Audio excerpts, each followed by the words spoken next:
En el mismo lugar que ayer me tocó. El peor lugar. Por eso, por cábala. El peor lugar siempre, al lado de Rodrigo. No estamos al lado mío. Ayer también estaba al lado tuyo. Bueno, buenas noches.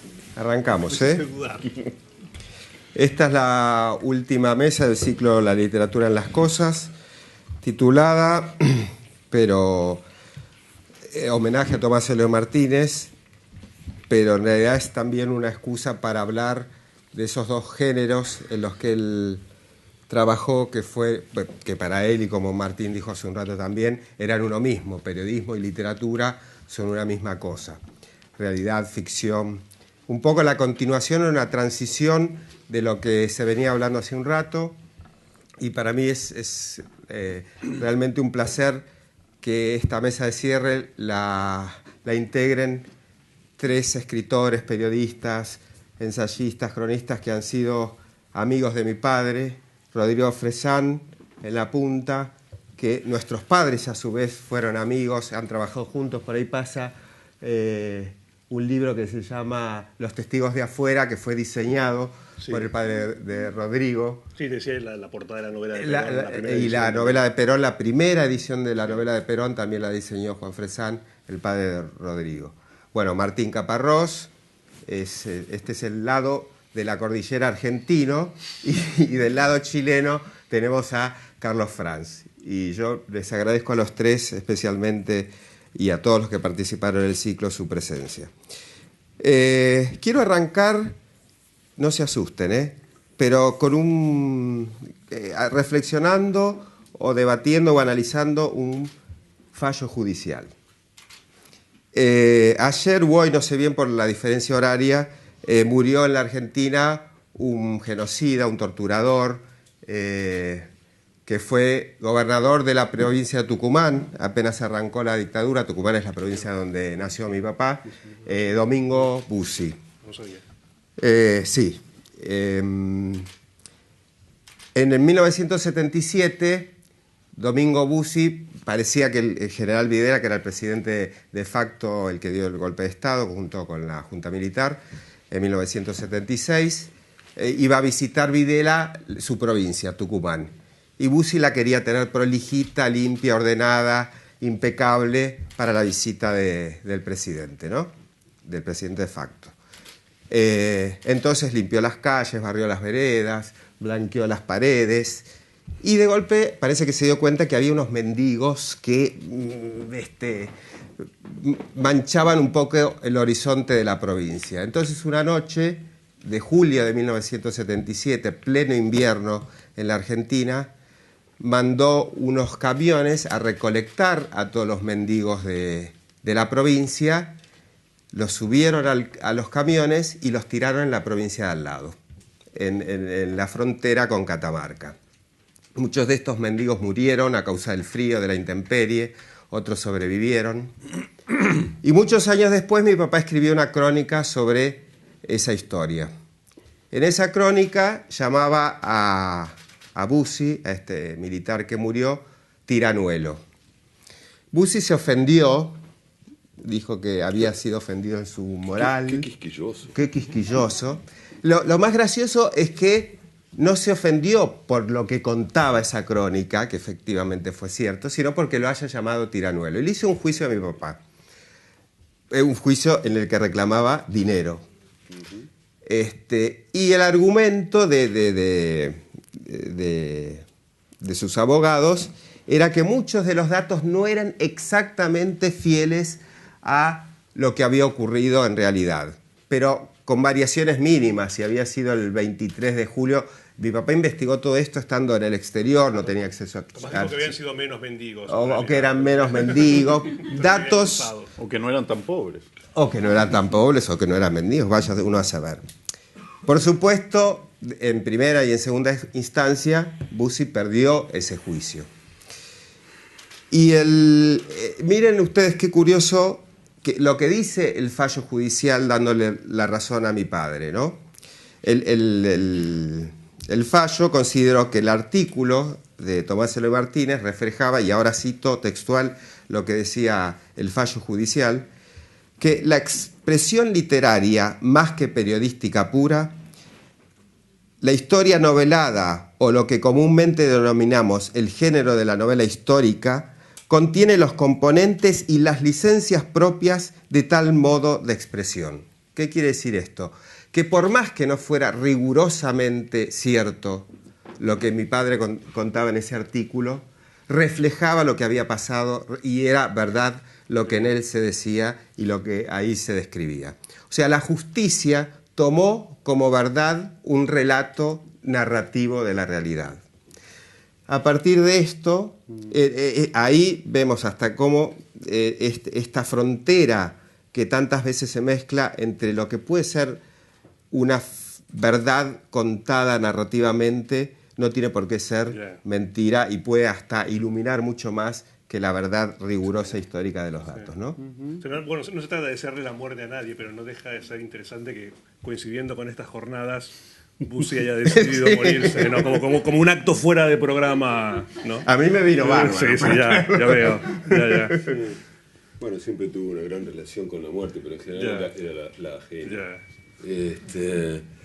Yo, no tiene mucho que ver, pero mientras decías esto pensaba, la primera crónica de lo que después sería una serie que hace un rato citaba Cristian, Larga Distancia, que yo hice, fue un viaje a Tucumán, porque era una provincia muy extraña, que en ese momento gobernaba un interventor en el año 91 que estaba asustado, el gobierno nacional también lo estaba, porque iba a haber elecciones y era muy probable que este general Bussi las ganara. Había sido gobernador durante la dictadura, y después no me acuerdo si había sido de vuelta o no gobernador, y estaba a punto de ganar otra vez esa gobernación. Entonces se les ocurrió esa idea extraordinaria de oponerle a Palito Ortega. Sí. Que era ya una especie de sainete un poco excesivo, pero aún así verdadero, no sé qué habría dicho el juez. Y tuve que entrevistar a Bussi en ese viaje.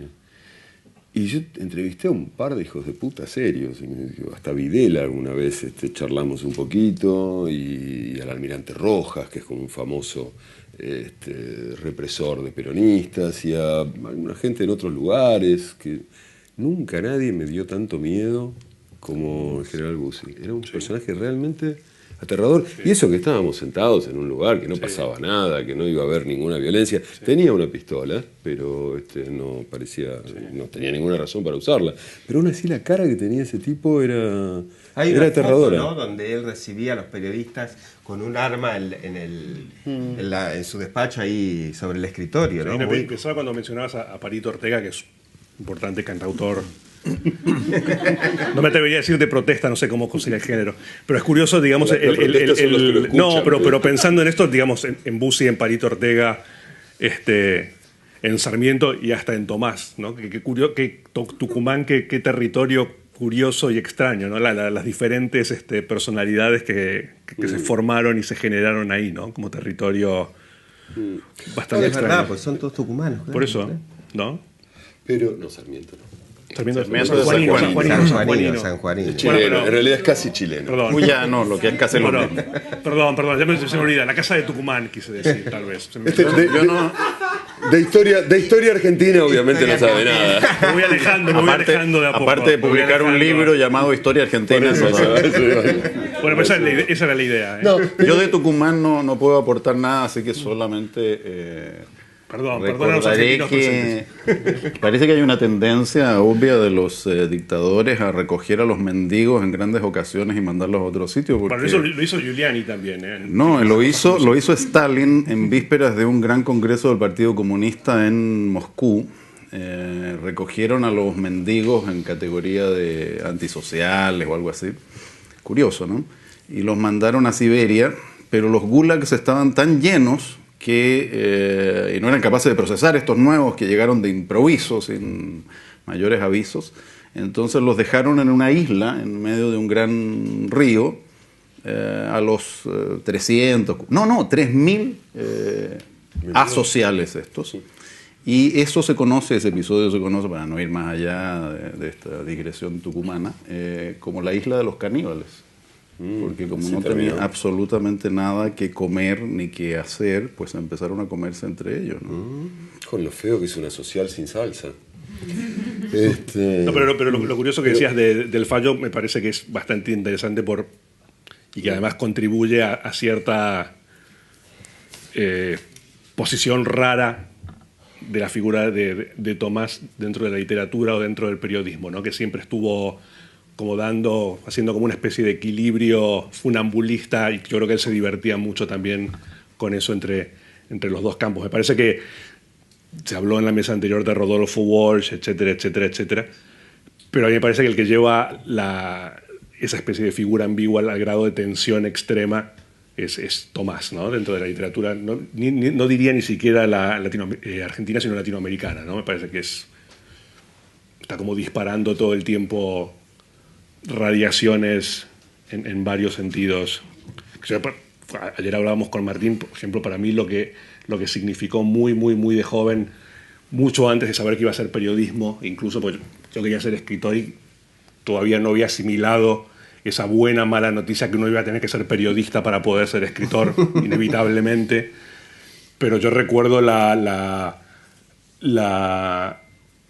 el impacto que significó para mí leer Lugar Común, la muerte en la edición venezolana, porque... La primera. Claro, porque estaba en Venezuela y todo esto. Y después, para hablar de otro libro que se mencionó hoy, leer Música para Camaleones, de Truman Capote, y decir, bueno, pero aquí hay algo que se comunica y que está tocando las mismas polaridades, ¿no? Pero ¿qué hay en común entre... Pues se ha hablado mucho de periodismo hoy en la mesa anterior y parece que vamos a seguir haciéndolo ahora, pero para tirarlo más para el lado de la ficción y de la narrativa tradicional, llamémosla así. ¿Qué hay en común, pensaba yo, cuando me propuso Ezequiel, que le agradezco tanto haberme incorporado a esta mesa, entre las dos prácticas en el caso de Tomás Eloy Martínez, ¿no? Y a mí lo que se me ocurría es esto. Claro, se pueden encontrar muchas cosas, rasgos de estilo, en fin, pero hay una sensibilidad, ¿no? Alguien ha dicho que la poética de Tomás Eloy Martínez o de Tem, ¿puedo abreviar? Sí. De Tem es la poética de la incertidumbre, pero a mí se me ocurre que es más una poética de la sensibilidad en este sentido. Tenía una capacidad, sigue teniéndola como autor en sus libros, una capacidad para penetrar en la sensibilidad de las personas reales y arrancar de ellas una definición emocional que le servía luego para construir entonces, ya fuera la versión periodística, cronística, o la versión más literaria, como es en el caso de Santa Evita. Esto yo creo que todos los que conocimos a Tomás lo conocimos en primera persona, además. Sí. Es decir, había en Tomás una rarísima habilidad innata para hacerte sentir en confianza de inmediato y que dijeras cosas que no estabas preparado ni venías a decir. Me parece que era un eco de la cosa. Alguna vez creo que hay como una especie de pasado muy remoto como seminarista, incluso, que tal vez sea que había que confesarse a Tomás Eloy Martínez. Yo no sabía de eso, pero es probable. Pero que a diferencia del secreto de confesión, Tomás utilizaba gloriosamente para armar los mejores relatos, por llamarlo de alguna manera. Pero es interesante lo que dice Carlos, porque yo la impresión que tenía, tuve la suerte de trabajar escritorio contra escritorio con Tomás. Y a mí la impresión que me daba era, yo pasaba todo el tiempo cuando él lo vi escribir por ejemplo, varias de las piezas que están en la última versión del Lugar Común, la muerte, la de Manuel Puig o la de cómo las escribía. Y a mí la impresión que me daba era, primero me daba una especie como de indignación de decir, está inventando. E inmediatamente decía, no, está contando la realidad que no supieron ver los protagonistas que estaban en ese momento viviendo eso. Me parece que tenía como una especie de percepción extrasensorial, un poco, ¿no? Como personaje de Stephen King, tipo La Zona Muerta, que veía un poco más allá de las cosas. Y además, me parece que además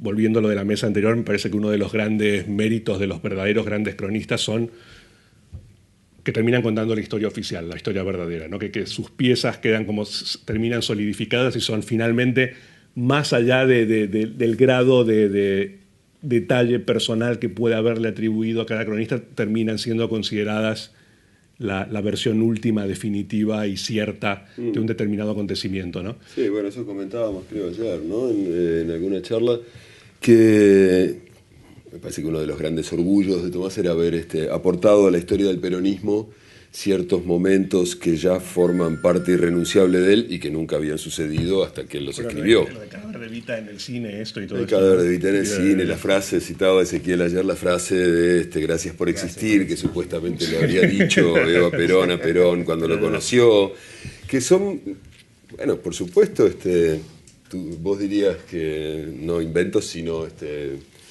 comprensiones superlativas, hipercomprensiones, una cosa por el estilo. Creo que es el síndrome de Marco Polo, ¿no? Digamos, creo que viene desde Marco Polo, tal vez todo, ¿no? Y de Herodoto, también, mucho más. Quiero decir, es la gran tradición de la crónica, pero por otro lado, más allá de cuál sea el origen, quizás él hasta podría aducir, no lo aducía, por supuesto, porque era más inteligente que eso, que alguien le había dicho que, más allá de eso, lo cierto es que para millones de personas, Eva Perón le dijo a Perón, gracias por existir. Entonces eso es lo que importa ahora. Bueno, esa es la historia. Circulación, esa es la historia. Sí, en sentido estricto. Vamos a contribuir decisivamente a la construcción del mito, ¿no? Yo quería recordar una pequeña anécdota de mi relación, que no fue una relación muy extensa con Tomás, pero gracias a lo mejor a ese pasado de seminarista de él, yo la sentí como muy intensa, íntima y confesional. Perdón, no quise decir nada. ¿Pero fue seminarista o no fue seminarista? Hablemos con el hijo, por favor. Fue monaguillo. Pero hubo un despunte vocacional. El monaguillo solo lleva la patena. No.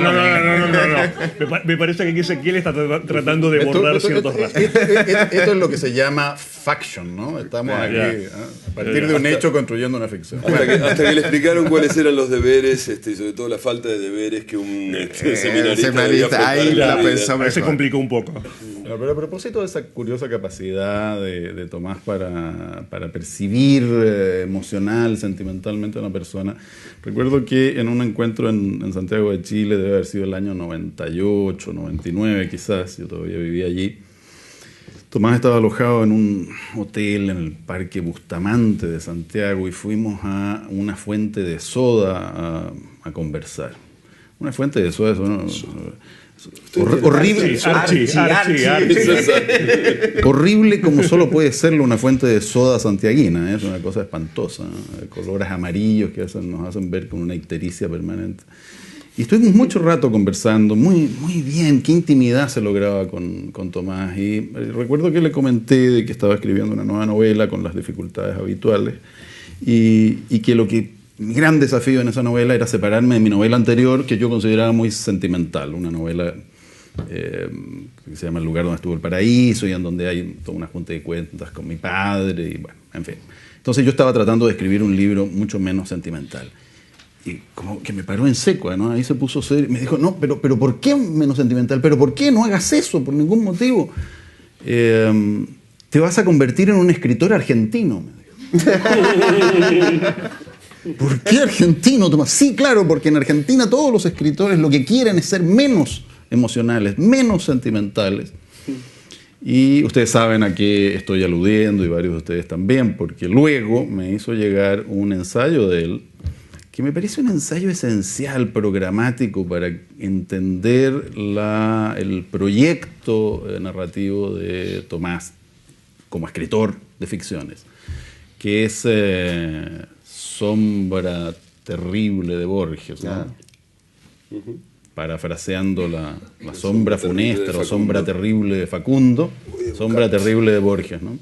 Y en Sombra terrible de Borges, que publicó Tomás a comienzos de los años 90, antes de Santa Evita, pero luego de la novela de Perón, o sea que yo creo que estaba en el aire toda una discusión sobre lo que él había estado haciendo. Lo que él hace es lo siguiente, voy a tratar de resumirlo brevemente. El argumento era de fondo, es de fondo. Dice que Borges, en aquella famosa conferencia del escritor argentino y la tradición, que todos citamos por el tema del color local y cómo, bueno, la identidad es natural o es una impostura, pero él destaca otra frase. Dice Borges allí que un poeta argentino de, no sé, de vuelta de siglo, que yo no conozco para nada, Enrique Banch, publica un poema en donde hay ruiseñores y estos ruiseñores no existen en la pampa argentina. Y esto lo haría Banch porque no se atreve a hablar de los verdaderos pájaros ni de sus verdaderos sentimientos por la reticencia y el pudor que caracterizan a los escritores argentinos. Entonces Tomás argumenta que esa reticencia y ese pudor eran de Borges, no son naturales, digamos, de los escritores argentinos, y sin embargo se han vuelto escuela. Y dice, en los últimos 30 años ya nadie se atreve a escribir con emociones y con sentimientos, ni a demostrarlos en la buena, digamos, en la sólida narrativa argentina, porque esto iría contra este mandato de Borges de ser parco, prudente, pudoroso.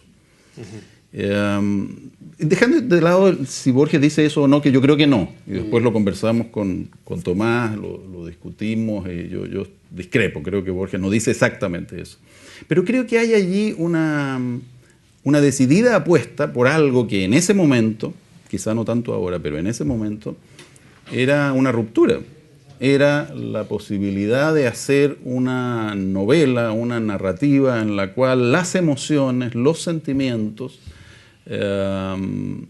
tuvieran un sitio importante, estéticamente válido, y no fueran de antemano caratulados como cursis, kitsch, en fin. Al contrario, que lo cursi fuera un recurso estético, como me parece que es claramente en Santa Evita. Yeah.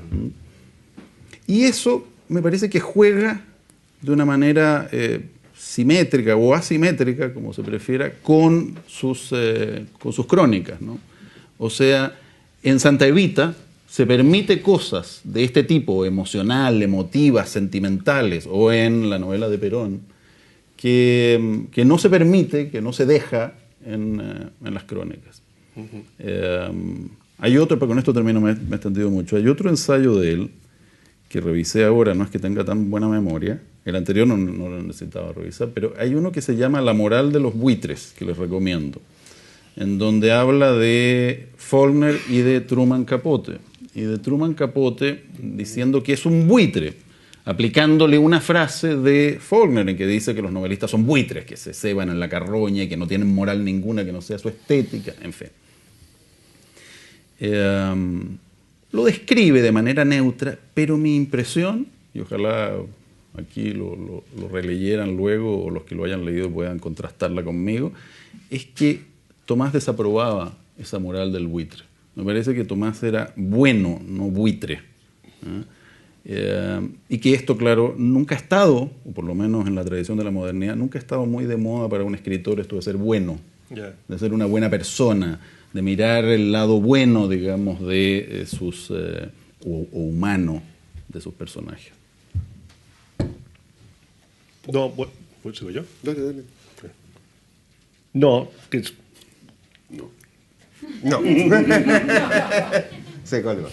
No me colgué. No, que estaba pensando realmente, decía que y aquí me voy a poner bastante íntimo, sentimentaloide, digamos, en un punto, digamos, que una de las herencias en vida que me dejó mi padre fue Tomás Eloy Martínez, ¿no? Quiero decir, hay por ahí una foto que la vi hace bastantes años, donde yo estoy como bebé en brazos de Tomás Eloy Martínez, y Tomás Eloy Martínez está como una especie como de cara, como de asco, como obligado a sostener. Con esto quiero decir que para mí Tomás Eloy Martínez es una especie de unidad temporal cronológica, porque además, hasta que Tomás murió, estuvo en diferentes momentos de mi vida como muy presente, desde el momento frívolo que yo lo veía en Telenoche y le decía a mis amigos que yo lo conocía, hasta diferentes proyectos con mi padre, como dijo Hegel, y además en lo personal para mí Tomás tiene una enorme importancia, que es la persona que a mí me arranca del periodismo, de las revistas de tarjeta de crédito, para llevarme a un periódico y para que pueda Caparrossi al periodismo de tarjetas de crédito. Digamos, hay que decir las cosas como son. Todo su objeto era mandarme a mí a la revista de crédito, porque quería deshacerse de un posible competidor, que por eso, no lo era. Pero... Por eso. Pero no, lo que quería decir es que, además de lo que decía Carlos, que me parecía muy pertinente, digamos, es que si bien era de otra generación y era una persona que había arrancado muchísimo antes y que estaba ligado obviamente afectiva y profesionalmente otras generaciones, a mí una de las cosas que siempre me sorprendió de Tomás, y lo hablaba ayer con Martín en el almuerzo, es que era una persona con la que yo podía, uno de los pocos escritores casi me atrevo a decir el único, ¿no? Diría que el único, argentino al menos, de su generación con lo que yo podía hablar de los libros que yo estaba leyendo. Por ejemplo, yo me acuerdo perfectamente de un momento de poder conversar muy, muy francamente y muy claramente con Tomás de Don DeLillo cuando nadie en Argentina y sobre todo ningún autor de la generación de Tomás Eloy Martínez sabía quién era. No es que no lo leía, no sabía quién era Don DeLillo. O Paul Auster cuando no lo editaba Anagrama y lo editaba Edasa, tal vez, ¿no? Eso tal vez tiene que ver también con que Tomás se benefició, entre comillas, por una cantidad de cuestiones personales, políticas, de viajar por el mundo y estar conectado. Sí. Pero incluso cuando leía sus últimos libros, El cantor de tango, una cosa que a mí me asombraba mucho es que siempre me asombraba lo juvenil que era Tomás. Juvenil como buena palabra y como palabra enaltecedora. Por ejemplo, yo pensaba, la idea de un norteamericano que llega a Buenos Aires y se preocupa por ir a la dirección donde transcurre la Aleph de Borges, es una idea casi adolescente en el buen sentido de la palabra a la hora de plantar una novela, ¿no? Es una idea que muy difícilmente un escritor de la generación de Tomás no se le ocurriría siquiera. No es que no se atrevería a pensar, sino que ni se le ocurriría, ¿no? Cuando hablamos también de años antes de la novela de Perón y de Santa Vita, son libros que a mí me tocó participar un poco del momento en que salían los libros. Eran libros que Tomás obviamente sabía que iban a ser bestsellers en Argentina, pero me parece que el hincapié estaba puesto en best más que en seller, digamos, ¿no? Entonces, es uno de los pocos escritores argentinos que se preocupó en ese sentido de trabajar cierta forma de libro que puede llegar a ser muy popular de una manera muy noble, diciendo, vamos a escribir una gran novela que además pueda llegar a muchísima gente y que la gente le esté esperando, además, ¿no? Y eso me parece que es una cosa bastante extraña, ¿no? Yo me acuerdo que ayer cuando hablábamos de esto yo te dije, entonces yo voy a decir que Tomás era el escritor argentino más latinoamericano, también, o el más latinoamericano de los escritores argentinos, pero no consigo acordarme de por qué iba a decir eso. Como siempre, me acuerdo de las frases, pero no de lo que hay detrás.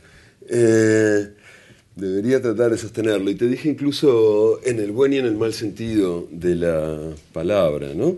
No, pero incluso de esto, lo que yo decía, que incluso te corresponde a vos, me parece, me acuerdo de un montón de situaciones que incluso muy maliciosamente y muy...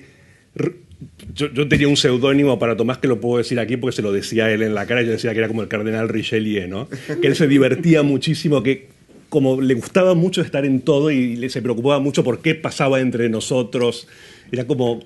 Y era muy raro eso. Era muy raro de repente descubrir un tipo de la edad de Tomás, que además cuando uno es más joven las edades se van distanciando, ¿no? Ahora cuando Tomás murió yo no me sentía ya tan lejano de Tomás.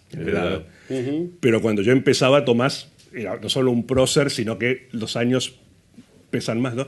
Y me sorprendía, si este tipo está preocupado por nosotros, le interesaba ver qué historia estábamos contando nosotros entre nosotros, ¿no? Sí. Había una especie de malicia benéfica, por decirlo de algún modo. Sí, es raro. Ahora me estaba acordando en realidad de otra cosa que me había olvidado, de que ya que todos hablaron de sus encuentros, cuando yo el día que lo conocí, me había olvidado, mucho tiempo me olvidé, me acabo de acordar. Una situación extrañísima que tiene que ver con eso de una interlocución inesperada. Yo estaba en la antesala de la dirección de Radio Belgrano, que era una radio donde muchos trabajamos en los años 84 era esto, si no recuerdo mal, esperando para ver al director. Y apareció Tomás Eloy Martínez, que yo sabía quién era porque uno sabía quién era, y que a mí me pareció una persona muy grande, debía tener... Bueno, obviamente menos años que los que yo ahora, pero parecía un señor grande y respetable y todas esas cosas. Y como el director de la radio nos hacía esperar, nos pusimos a charlar.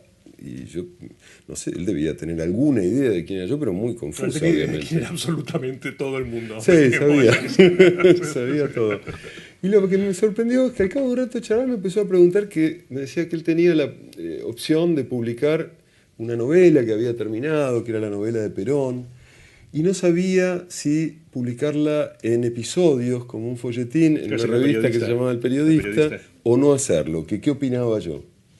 Yo no opinaba nada sobre eso, pero algo hay que decir. Entonces hice una encendida defensa del género folletín, y que era el siglo XIX, y que Eugenio Su, y que las pelotas del obispo. Por supuesto, no le debe haber hecho la más mínima mella, pero el hecho de que un señor así me preguntara mi opinión, tenía 26, 27 años, para mí fue un gran día. Era muy curioso. Te escuchaba, te tomaba en cuenta, te hacía por lo menos sentir que te tomaba en cuenta, ¿no? Sí, y eso yo creo que escuchaba. Y es la base de un buen cronista, además. Sí. Ser capaz de estar al loro de todo lo que pasa, todo lo posible, ¿no? Sí. Pero lo del más latinoamericano, me gustaría intentar fundamentarlo de alguna manera. No, mejor no. Bueno, entonces no. No, porque para nosotros argentinos es una condición ambigua. Durante mucho tiempo no fue bueno parecer latinoamericano. Y yo creo que él hizo mucho para él y las sucesivas dictaduras militares y las sucesivas crisis económicas y la guerra de las Malvinas. Hicieron bastante para convencernos a algunos de que no era tan malo o de que incluso podía llegar a ser módicamente apetecible la idea de ser latinoamericano, ¿no? Digo, a Tomás le importó mucho inscribirse dentro de América Latina.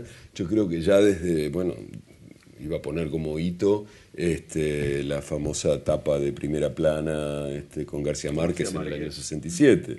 Y todo lo que viene después en esos años, el rol de Primera Plana en la conformación de esta idea de nueva literatura latinoamericana que se llamaba El Boom, en la que Tomás, aunque llegó un poco después, siempre quiso absolutamente que fuera su lugar de inscripción. El proyecto fallido que también me acuerdo que estaba mi padre, que era El Otro, que fue el periódico con García Márquez que nunca llegó a salir, ¿no? Que era como la idea de decir, bueno, vamos a hacer finalmente un diario panamericano que abarque, que sea continental, ¿no? No tendría por qué ser de un determinado país, ¿no? Y mucho tiempo después, la Fundación Nuevo Periodismo, lo que decían hace un rato aquí en la mesa anterior, Tomás fue uno de los grandes impulsores de eso, que a mi gusto, si algo hizo la Fundación Nuevo Periodismo, es insistir en la idea de que existe Latinoamérica, de que hay algo común posible entre un chileno y un mexicano y un argentino. Es intolerable, pero... improbable, pero... No solo improbable, insoportable. Pero creo que tiene más preguntas, me parece. No. Pero quiero decir una cosa, me parece que es algo que es un dato fuerte para un argentino de los años 60, querer sentirse latinoamericano, porque no era lo común. No, para nada, después cada uno puede tener su idea sobre lo bueno o malo, positivo o negativo de esa idea, pero que es probablemente uno en la cultura argentina es de los que más les importó esa idea y los que más trabajaron en pos de esa idea. Sí, verdad, eso es verdad. No, es que a mí también se me empezaron a disparar recuerdos y cosas, y por ahí ustedes como novelistas pueden responderme algo que yo no le pregunté a él finalmente. La novela de Tomás. No. Esperando la novela de Tomás. Santo Tomás. Porque yo lo ayudaba Aquí no. Con las investigaciones justamente que era la base real de las novelas, ¿no? Vos mencionaste la famosa frase de Coronel, gracias por existir, que se supone que se la dijo Evita Perón en el Luna Park cuando se conocieron. Había otra frase también que estaba en el imaginario, que lo comentábamos ayer, que era volveré y seré millones. Esa era una frase que él me dijo, averiguá de dónde sale, cómo es, la dijo, no la dijo, no, qué sé yo. Nunca la dijo, y descubrí, no sé si era la primera vez, pero descubrí que estaba en un libro mucho anterior de Howard Fast, Espartaco, casi al principio, un cristiano que está ahí en la ruta, que lo crucificaron y que dice volveré y seré millones de dólares. Ahí la encontré por lo menos. Bueno. Pero otro dato que me llevó meses de investigación, porque él venía de un rumor el dato de el cadáver de Evita detrás del cine Rialto. Bueno, sí. Grandes discusiones sobre ese tema. Claro, era como él tenía el dato certero de que el cadáver de Evita en su deambular por la ciudad de Buenos Aires, mi muñeca. Uno de los lugares que había estado era detrás de la pantalla de un cine de Buenos Aires, y donde la hija del dueño jugaba porque vio una muñeca ahí tamaño natural, el cuerpo embalsamado de Evita. Sí. Pero yo investigué, el cine ya no existía, me acuerdo que arranqué desde la asociación de distribuidores y a los propietarios de cine y hasta dar con... Finalmente creo que di con el hijo del dueño del cine. Y yo me acuerdo que pasaron 3 o 4 meses y bueno, la conclusión fue que el cadáver nunca había estado detrás de esa pantalla de cine. ¿Qué importa? Justamente, igual él la puso, ¿no? Igual, y lo mismo que lo que le contó, esto no lo investigué yo, pero ustedes conocen la historia del encuentro de él con Rodolfo Walsh en París, donde Rodolfo Walsh le dicen, el cadáver se hicieron varias copias, una está, o la verdadera, no me acuerdo bien, está en el consulado en Berlín, en Alemania, algo así, que mi papá se fue a buscarlo, ¿no? Después se descubrió que efectivamente no hubo varias copias del cadáver, pero él en Santa Evita mete las varias copias, que hay gente hoy que cree que sí, que hubo varias copias y lo ponen en artículos y demás. Entonces, ¿por qué va esa decisión de chequear tanto una información y después descubrir que no era cierta, pero igual incorporarla en una novela, ¿no? En una ficción? Lo primero es que eso que cae de maduro quiero decir, me parece que la respuesta es mucho más sencilla, digamos. Tanto la novela de Perón como Santa Evita salen como novelas. Que él no profundizara en ese tema explícitamente, me parece muy bien que no lo hiciera, me parecía muy astuto, pero creo que cada uno de los libros de Tomás, cada uno sabe más o menos a qué género pertenecen, ¿no? Lo que pasa es que también es una cosa bastante interesante, que es que lo que decía de Telenoche antes, Tomás también es uno de los pocos escritores argentinos multimediáticos, ¿no? Que de golpe también tienen como una especie de perfil. Bueno, Martín es otro ahora. Donde quiero decir, cualquier cosa que Martín escriba ahora en ficción, hay gente que tiene el derecho de pensar cuán real es o cuán no real es, en tanto que tiene también un corpus muy importante de crónica. Y a mí me parece que Tomás jugaba bastante perversamente en ese sentido, le gustaba jugar a eso. Que también es una cosa y además en ese sentido me parece que Tomás, vuelvo un poco a lo que decía antes, la relación de Tomás con literaturas extranjeras, que es una cosa muy norteamericana, muy inglesa, que ya está en Dickens incluso, ¿no? La idea de las grandes novelas de Dickens están muy documentadas, no sé, de Casa Desolada o del funcionamiento de las estructuras legales de los tribunales y cómo aplicar eso a una novela, y después nunca se sabe qué le pasó a Dickens en su vida real porque su padre fue preso. Parece que a Tomás le gustaba mucho jugar con esa zona de incertidumbre. Había una tentación, que es una tentación a la que puede llegar a sucumbir gozosamente todo escritor, y si es un buen escritor lo puede llevar bien, como es el caso de Tomás, de que es un ser un poco personaje de su propia obra, ¿no? De estar como todo el tiempo. En la novela de Perón y en Santa Evita Tomás es personaje. Está en Purgatorio, la última. También, está. por eso. Pero también hay una reflexión, hizo una reflexión Tomás sobre esta fricción entre realidad y ficción. ¿Cuál sería este género, si existe, de la ficción verdadera, ¿no? Como la llamaba él mismo.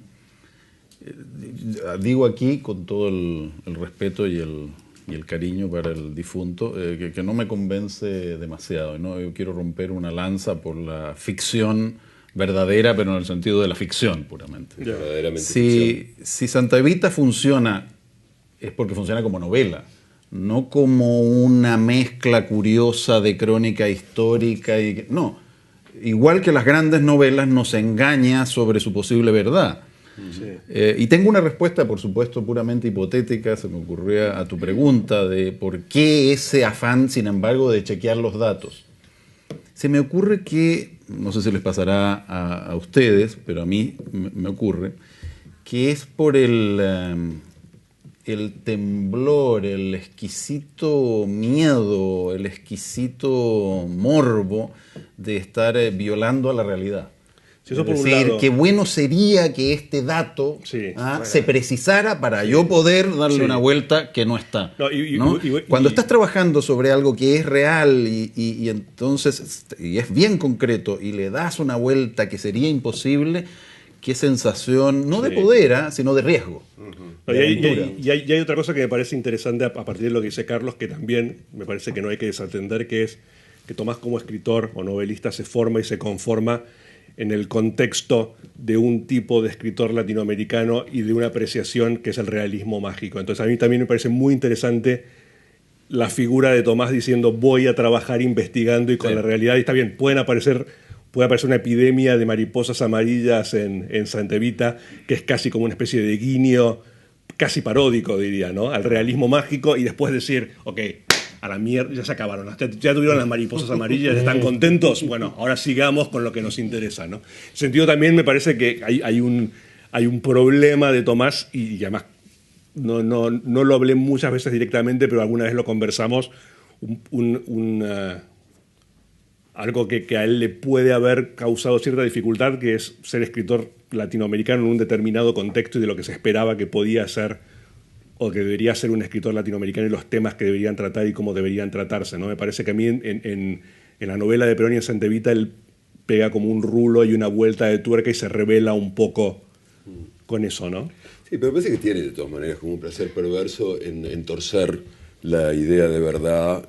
Sí, vos hablabas del personaje del periodista y sus investigaciones en Santa Evita.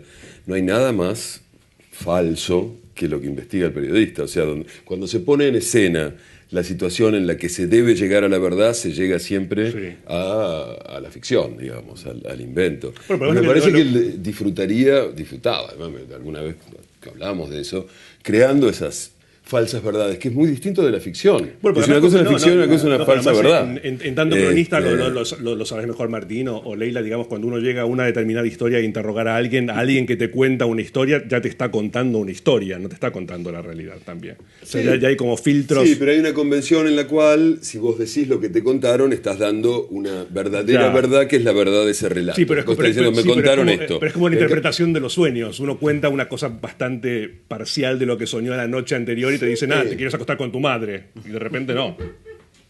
Quiero decir, lo que pasa es que perdón que te lo dije así de golpe. Me parece que acá terminó la sesión. Nos vemos el martes. O traigan el diván directamente. Lo que quiero decir es que siempre se registran recuerdos o de versiones. Sí, pero lo que digo es que ese relato es la verdad. Sí, es cierto. Y hay una convención según la cual eso es verdadero. Es verdadero con respecto a sí mismo, no con respecto a lo que pone supuestamente en escena. Y que aquí lo que le atraía era la creación de verdades, creación de supuestas realidades. Sí. Yo tengo una pregunta para Ezequiel ahora. No, que en tanto esto que hablábamos era, digamos, el que estuvo más cerca, obviamente, por razones obvias, fuiste vos, digamos, cómo Tomás se sentía como escritor en un lugar muy, muy claro, tenía problemas con el lugar que debía ocupar, cómo era su relación con el entorno, con sus contemporáneos. No, bueno, él sintió, creo, o sea, su trayectoria periodística era tan fuerte, tenía tanto peso, que creo, estoy especulando también, ¿no? Porque nunca lo hablamos demasiado, pero que eso tapaba o opacaba su parte de novelista, su trascendencia como por más del éxito que tuvo Santa Evita y la novela Perón y el resto de sus novelas que también se tradujeron y se publicaron mucho, estaba para el general de la gente siempre estaba primero el maestro de periodistas, ¿no? El que había creado diarios en América Latina, el que trabajó en Primera Plana y demás. Y creo que eso por algún lado no digo le dolía, pero pensaba, bueno, ¿por qué no dicen el novelista o el escritor y siempre dicen el periodista? Tomás? Pero habría que haberle repetido más que en todo caso sigue siendo el gran autor de una extraordinaria novela que es Santa Evita. Y piensa tú que la prueba quizá de que allí en Santa Evita no hay deuda. Bueno, voy a exagerar, pero estamos entre escritores, no puedo exagerar. No hay deuda con el periodismo. A ver, si parto de mi propio ejemplo, a pesar de que tengo alguna relación con Argentina, viví allí de niño, en fin, nadie es perfecto. Pero yo leí Santa Evita como una novela de ficción completamente, porque yo no sabía nada de Santa Evita. O sea, de Evita. Hasta el embalsamamiento del cadáver y toda esta cosa no no me decía nada como referencia real. En la hipótesis de tu padre sobre las ficciones verdaderas, lo que él dice además es que una ficción es verdadera cuando la ficción se aplica sobre un terreno común cultural, digamos, informativo incluso, que está muy presente entre los lectores. Eso será válido para argentinos y para ciertas generaciones, en fin. Pero es un libro traducido a 36 idiomas, donde estoy seguro que la mayor parte de los lectores en esos otros idiomas, si tienen una imagen de Evita, será la del sucedáneo musical espantoso, ¿no? Mi esperanza incluso, qué pena no poder decírselo a Tomás, pero se lo estamos diciendo desde aquí, ¿no? Es que llegará el momento en que incluso en Argentina a los chicos de colegio les preguntarán quién fue Evita y dirán un personaje de una novela de Tomás Eloy Martínez y no la cursi demagoga de no sé qué momento histórico que va a ser una antiguaya polvorienta. No, no sé si llegará ese momento pronto, pero espero que llegue. Y ya poniendo muy técnicos, ayer en el tren venía Tú leyendo... no vas a ir a Argentina pronto, ¿no? Porque sabes que hay una cámara ahí. Voy apenas. Y ya decía, ya poniéndonos muy técnicos y muy eso soy yo, perdón. Muy especializados. Ayer venía en el tren releyendo Lugar Común. La Muerte es un libro que para mí es, quiero decir, hay grandes libros que no te enseñan nada, ¿no? Y que su grandeza justamente está en ser como impermeables y no enseñarte nada. Lugar Común, La Muerte o Música para Camaleones, que me enseñaron, son libros muy didácticos. Son grandes libros que además uno puede aprender muchísimas cosas. Yo recuerdo de decir, en Lugar Común, La Muerte hay como formatos, hay casi como plantillas, como programas de Macintosh, digamos, decir cómo tiene que ser una crónica, ¿no? Y venía pensando que una de las deudas académicas pendientes de la literatura argentina sería escribir una historia de la literatura argentina a través de la adjetivación, de cómo adjetivaron diferentes escritores argentinos. Está la adjetivación de Borges, obviamente, está la adjetivación de Cortázar con estas palabras inventadas, está la adjetivación más brutal de Roberto, y está la adjetivación de Tomás, ¿no? Me parece que yo me acuerdo perfectamente una de los...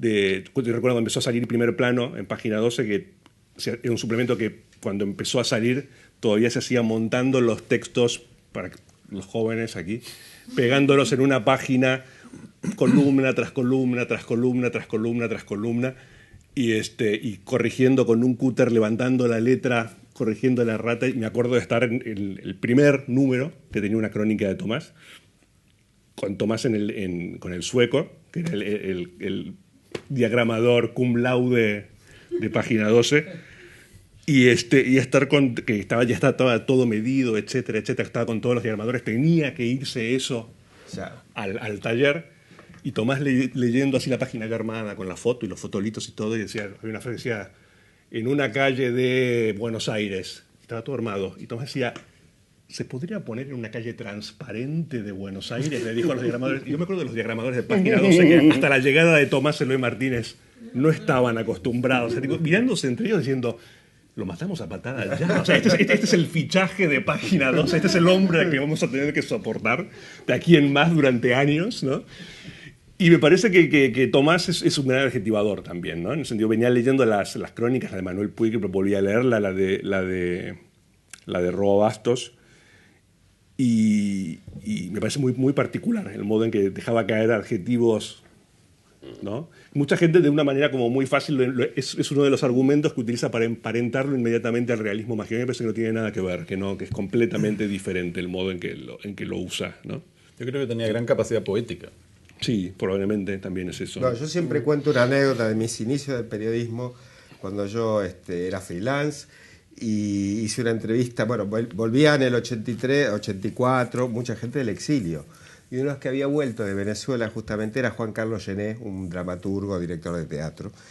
Y justamente del Periodista de Buenos Aires, la revista que sacó en folletín la novela Perón Primero, yo les propongo hacer una entrevista a Juan Carlos Gené, que me dicen, ok, bueno. Y era mi primera entrevista publicada porque yo empecé también en una revista de tarjeta de crédito. Somos todos hijos del capitalismo rabioso, furioso. Todos hemos empezado por ahí. Pero esta era una revista nueva que salió con mucho... First, ¿cuál era First? Todas quebraron, El ¿no? Periodista de Buenos Aires, la revista. Pero eso no era tarjeta de crédito. Ah, no, la revista Sí. Cabal. Ah, la más... La competencia mía. La más baja de todas. Y bueno, entonces armo la entrevista, qué sé yo, y se la llevo a él para que me la viera, qué sé yo. Y él se tomó todo, una tarde me citó en su cocina San Telmo y empezamos a ver toda la entrevista. Y tiene que ver con esto de la adjetivación y de sus enseñanzas. Entonces yo había puesto que Juan Carlos Gené hablaba lento. Que contestar. Y me dice, ¿cómo hablaba? No sé, le digo, como despacio, como así. Entonces tacha y pone, mirá, no queda mejor así. Y dice, Juan, las palabras le salen cansadas, como desperezándose de largo silencio. ¿Ves tú? Poeta. Quiere decir, el sueño húmedo de un diagramador. Imagínate en el cierre con eso. Sí. Pero eso que me lo acuerdo, hasta el día de hoy lo he contado yo otras veces, digo, pero claro, todo se puede contar de otra manera mucho más poética que habla lento, ¿no? Sí. Y tomarse el trabajo de buscar Sí. Pensaba cuando decías lo del lugar común, la muerte en el tren, y de sus características pedagógicas.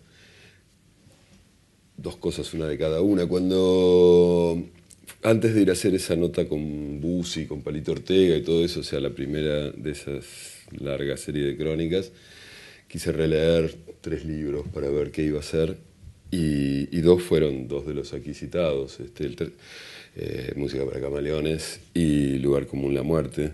El tercero era Operación Masacre. Pero me daba la sensación de que ahí, como vos decías, sí, había una plantilla, había algo, Eso tanto que uno podía copiar. Había una generosidad. Uno empieza además, copiando. ¿no? Porque hay magos que esconden los trucos, ¿no? Y a mí la impresión que me daba leyendo Lugar común, la muerte es que decía, soy el mejor mago, pero además te puedo enseñar un poquito, Un poquito, más sí. o menos. Son como están como abiertos, ¿no? Pero, ¿cuánto sería? No, 20 años después, creo que al día siguiente o al otro día de que Tomás murió, yo estaba en el tren yendo de Tigre a Buenos Aires con Lugar común, la muerte. Quería escribir algo y me llevé Lugar común, la muerte para arreglarlo en el tren. Llovía, esta cosa como así. Y me preguntaba todo el tiempo cuánto tiempo sería necesario para que pasara lo que decía Carlos recién con Santa Evita, o sea, para que ese libro se pueda leer como uno de los grandes libros de relatos que se escribieron en Argentina en mucho tiempo, ¿no?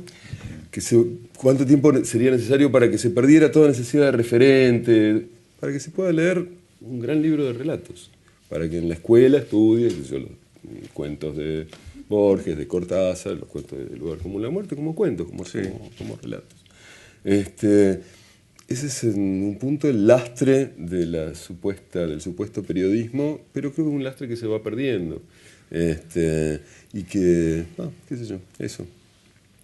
Lugar común, la muerte, por la edición última, no es esta en la que le agregó lo que vos decías, lo de Puig y demás. Hay otra posterior que salió, no sé, será 4 años, algo así, donde le agregó 2 capítulos más. Uno es los días finales de Roabastos, ¿no? Sí, es la que tengo yo de Alfredo. Esa es la última. Bueno. Sí, que es increíble esa crónica. Porque, bueno, él fue muy amigo de sí, bueno, ahí cuenta que las conversaciones telefónicas y todo esto, ¿no? Muy amigo. Yo estuve en la falda de Roabastos, como vos estuviste en la falda de... Hay una foto, entre las fotos que pasan creo que hay por ahí. Y también era el periodista, aún en esos momentos finales también de su vida y entre las operaciones y demás que tuvo, se puso a investigar, y me acuerdo que me decía, mandá al archivo, buscar todo lo que hay, porque la muerte de Roabastos fue en una soledad y en un abandono terrible. Un hombre que, bueno, ganó el Cervantes, tiene una novela como Yo el Supremo, y el pobre hombre vivía con una empleada doméstica que parece que lo abandonó y que lo mataba de hambre y que él con las pocas fuerzas que tenía trataba de salir al balcón a gritar que no comía hace 2 días. Parece todo un relato así súper inventado, pero fue realmente así. Y me acuerdo que ahí también investigó y habló con los abogados porque hay un juicio por abandono y demás. Y se tomó todo ese trabajo de investigación. Bueno, perdón. Creo que uno de los problemas que tenía Tomás, me parece, pero más grandes problemas, es que descubría cosas que no debería haber descubierto. Por ejemplo, la última gran y definitiva pelea con mi padre, que se especializaba en pelearse con sus amigos, pero... No, porque esto es increíble, ¿no? Porque es una cosa increíble. Dice, Tomás participó en esta película fallida del Rey de la Patagonia, que después Carlos Sorín hizo la película El Rey, etcétera, etcétera, etcétera. Y Tomás en algún momento escribió una crónica donde decía que en un manicomio de Caracas, él va a un manicomio de Caracas, entra en el patio a pasear entre los lunáticos y que se estaban arrojando como unas latas de película y de fotogramas y que Tomás recoge uno y son fotogramas de la película de mi padre que filmó en la Patagonia 15 años antes, ¿no? Y mi padre cuando oyó eso se enojó muchísimo porque dijo, yo no voy a ¿cómo podés decir que yo voy a terminar en un manicomio en Caracas, mi película fallida, desgarrada entre dementes, no sé qué cosa, ¿no? Entonces una de las cosas que me decía Tomás, me decía, Rodrigo, no, que estoy preocupado porque tú, Juan, que estamos muy peleados. Y le digo, Tomás, la verdad ¿qué crees que te diga? Entonces me parece un poco fuerte, yo soy escritor también, pero bueno, me parece que hay ciertos y me decía, Rodrigo, es cierto. Yo, ¿cómo que es cierto, Tomás? Me dice, yo entiendo que no me creas, yo entiendo que tu padre esté enojado, pero yo un mediodía de sol de justicia caminé por ese patio del manicomio caraqueño y estaban los lunáticos peleándose por pedazos de la película. Y digo, Tomás, no puede ser cierto. Y me dijo, Rodrigo, me dijo, creo que tal vez dijo, te lo juro por Ezequiel, incluso. ahora entiendo muchas cosas. No, pero quiero decir, entonces yo me quedaba como papá, le digo, Tomás, no puede ser. Y me decía, Rodrigo, es cierto. O sea, quiero decir, yo entiendo que es una cosa muy fuerte, que puede ser muy, muy angustiosa para tu padre, pero yo no podía dejar de contarlo porque es cierto. Y claro, yo dije, bueno, Tomás, está bien. Sí. Bueno, pero eso era muy común. Yo no le creía nada, pero se ofendía. Pero habla con perdón, pero yo creo que es cierto, ¿eh? Quiero dejar claro que yo creo que es cierto, ¿eh? Que es así, tal cual. Porque le metía algún ingrediente a todas las historias y qué sé yo. No, quiero decir, no hay capacidad de imaginación. Quiero decir... Margarita se ríe porque yo fui víctima. Alborozada víctima de unas historias de Tomás. Ezequiel, si no fuese cierto, Tomás crecería muchísimo más como autor de ficción en este momento delante de todos nosotros. Sabía poner el detalle necesario para que un pequeño relato bobo se convirtiera en algo que todo el mundo recordaba. Sí. De la historia que contó sobre mí, que no voy a contar ahora. No, dejes porque atenta contra... Por favor, que la cuente. De ningún modo. Pero lo que... Margarita la cuenta luego en la cena, no importa. Pero nadie recuerda sino el detalle falso que le agregó Tomás. Sí. Eso es lo único que todo el mundo se acuerda. Todo el resto no importa. Era el soporte para ese detalle magistral que hace que la historia prenda. Lo único que hace improbable verdaderamente la historia es la ubicación del manicomio. Quizá el manicomio estaba en Comodoro Rivadavia y él lo trasladó a Caracas y bueno, ya... Eso no es improbable. Juan Fresán vivía en Caracas. Yo sé. Pero quiero decir, eso lo hace improbable. Pero quiero decir, es tan improbable que solo podría ser verdadero. ¿Por qué lo va a falsear? ¿A quién se le va a ocurrir inventarse gente boludez? Pudiendo inventarlo en Comodoro Rivadavia, digamos. Eso es el impostor inverosímil Tom de Castro. Debe ser diferente para ser verosímil. Exactamente. Pues sí. Bueno. Hoy, el problema que tuvimos es que no llegaron los suplentes de Martín y de para que haga Rodrigo, preguntas. que son los que estaban sentados adelante. Vamos a sentarnos. Y que hablaban desde la platea. Nos fallaron con el horario. No, después, para terminar, hay que decir que hay muchísimas anécdotas de Tomás que no se pueden contar. También, digámoslo. Entonces, yo que trabajé en una redacción, eso también era muy divertido, digamos. A mí ahora te van a empezar a decir, ¿qué? Lo cuento. No, pero a mí una de las experiencias para mí más divertidas y gratificantes cuando Tomás me dijo, bueno, que fuera Página 12 y que iba a salir Primer Plano y todo eso, fue verlo a Tomás retornar a una redacción periodística en calidad de he vuelto, ¿no? Y era muy gracioso. Porque además Página 12, los que trabajaron aquí, Leila, Martín, saben que era como el planeta de los simios un poco. La infraestructura era más bien... cuchitrílica. Claro, y Tomás llegaba como con unas aspiraciones que de repente decía... Buscame 7 fotos diferentes, no sé qué cosa, y en el archivo lo miraban como... Perfecto, sí, claro. ¿No? Y era genial eso, ¿no? Como cuando él, como él volvió a instalarse a una edad donde uno ya realmente, y eso también me parece que habla mucho de lo que decía antes, de la cosa juvenil, eternamente de Tomás, uno ya no hace esas cosas, ¿no? Tomás podría no haberlo hecho, realmente, no. Y sin embargo él estaba en esa especie de pecera infecta al lado del despacho de la nata, estábamos todos metidos ahí, que era como el camarote de los hermanos Marx un poco, ¿no? Que iba entrando como gente, con máquinas de escribir mecánicas todavía. Y alguna de la gente que entraba era peligrosa. Sí, también. Falló. Esto no sé si debería dar. No lo digas. Falló Tomás en una de sus... era un gran intermediario, por decirlo de alguna manera, y falló en una de sus últimas... última no era, de una de sus intermediaciones, porque un día estábamos sentados justamente en esa pecera, era un lugar realmente muy chiquito, infecto, ocupado todo por una gran mesa, ¿no? Sí, eran 4 mesas unidas. Quedaban como una gran mesa. La tabla redonda. Y Tomás estaba de frente a la puerta, o sea, del lado de allá, y yo estaba sentado acá, y estaba la mesa en el medio, yo había quedado de espaldas a la puerta. Y entonces, en un momento, mientras estábamos hablando, siento una mano en el hombro. Y me doy vuelta y lo que veo es la cara progresivamente lívida, ya al final papel blanco tiza, de Osvaldo Soriano, que me ve y sale corriendo. Osvaldo Soriano yo le había prometido que lo iba a cagar a trompadas. Bueno, se están poniendo a la noche. Por una historia...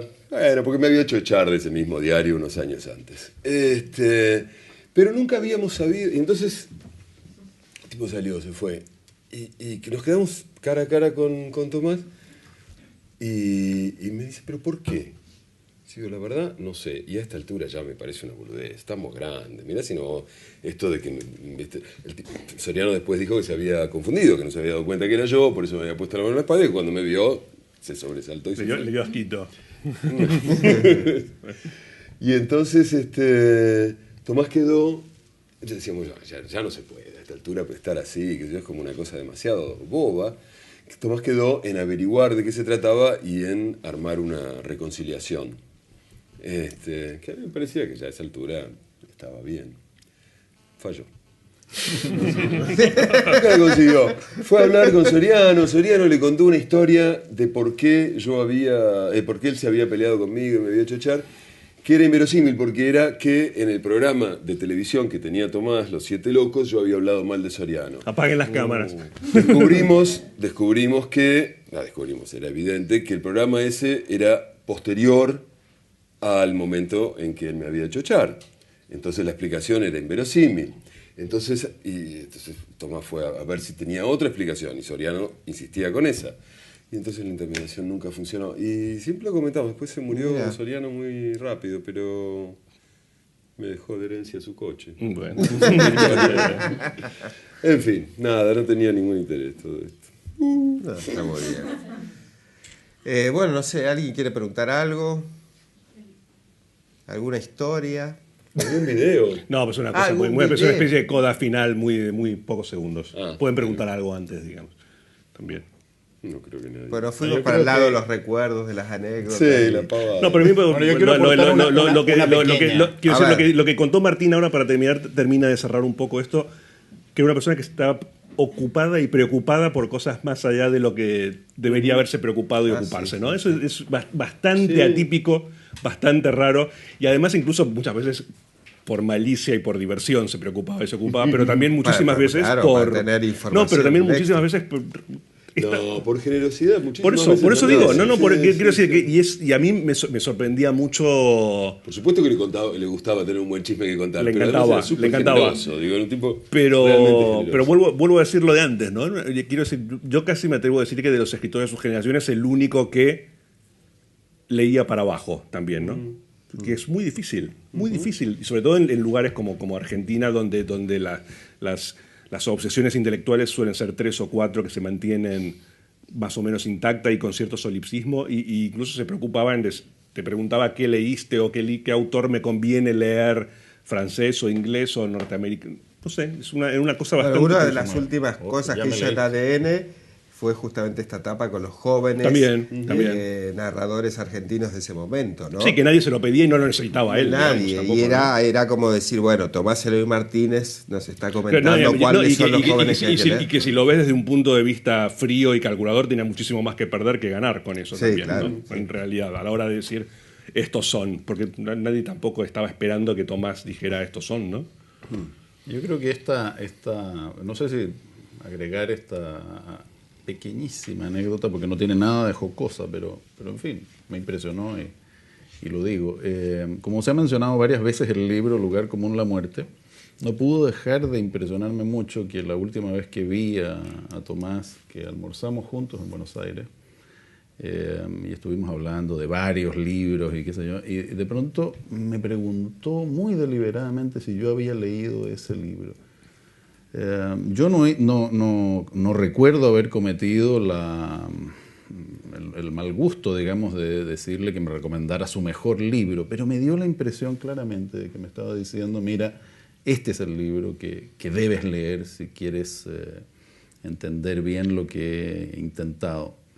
Por supuesto que me impresionó porque era notorio de que no le quedaba mucho de vida, y no deja de ser peculiar, alguien que estuvo coleccionando estos momentos de muerte, estos procesos de muerte a lo largo de su trabajo, de su historia, y que hasta el último día estuvo preocupado de ella. La edición esa era muy, muy reciente, en la que se agregaron un par de cosas, ¿no? O sea, también hay una autoconciencia muy valiente sobre su lugar y su perspectiva vital, ¿no? Sí, bueno, en Purgatorio también está eso muy presente, ¿no? Rodrigo trajo un pequeño... No, nada. No, bueno, pongámoslo, sí, ya que estamos... Esto lo filmó el padre de... No, esto lo firmó Tomás con un camarógrafo que con un Francia, no es... No es, y es en Francia en el 70, por ahí, 72, 71, 72 debe ser. Nous sommes dans l'intérieur d'un film, comme tous les films. Cette fois, notre film a terminé. J'espère qu'il s'est terminé bien. C'est une réponse shakespearienne. Eso es todo. Fue muy jovencita, ¿eh? Pues nada. ¿Cuánto Godard? Totalmente. La obsesión trasciende la vida de un hombre. Párenla. Era al presunto heredero del trono de la Araucaria y la Patagonia, que entrevisté a Oriol. Y es la película que se estaban repartiendo los locos del manicomio de Caracas. Hay que decir las cosas. Vámonos. Bueno, muchas gracias a todos. Adiós. Gracias.